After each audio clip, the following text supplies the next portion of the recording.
to design your mobile app with your brand in mind, and your app listing is no exception. Your app listing is the first thing users see before downloading your app.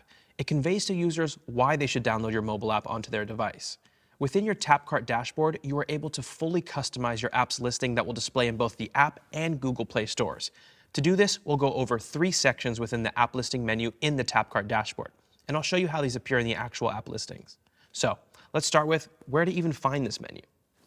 We'll first need to jump into the TapCart dashboard and choose the Settings tab.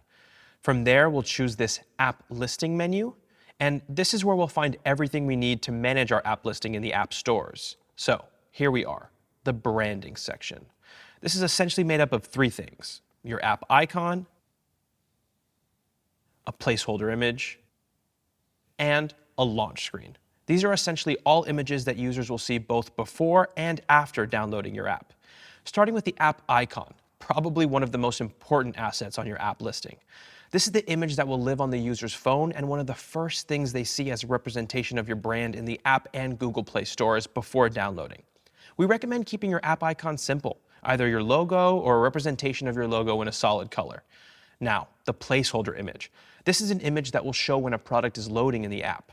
And of course, this can be anything you want, but a common practice is a downscaled version of your app logo in grayscale colors.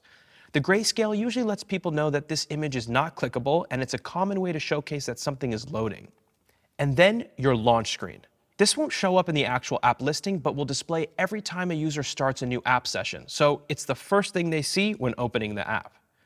We recommend adding a lifestyle image here to create a holistic brand experience. A common practice is an image that allows users to envision themselves using the products they will be purchasing. Then we have the listing information. This is potentially the most important part of your app listing in terms of discoverability, because all of this is shown in the actual app listings.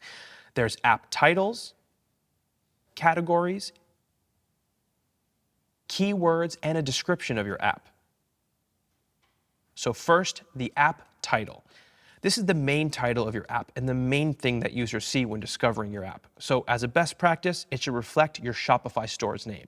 And you also have an app subtitle. This is a very short description of your app that is shown directly after your app title. This can be anything from a concise summary to a catchphrase or anything that showcases the value of your app in a small space. Then you have the category of your app. There's actually 2, a primary and a secondary.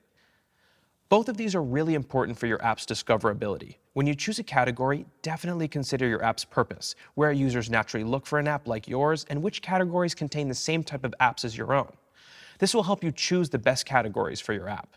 And then we have keywords. These are only applicable to Apple's App Store, not the Google Play Store. So keep that in mind when completing this section. These are essentially search words that help your customers find your app in the App Store search. So definitely choose keywords with your target audience in mind to help the search algorithm surface your app in relevant searches.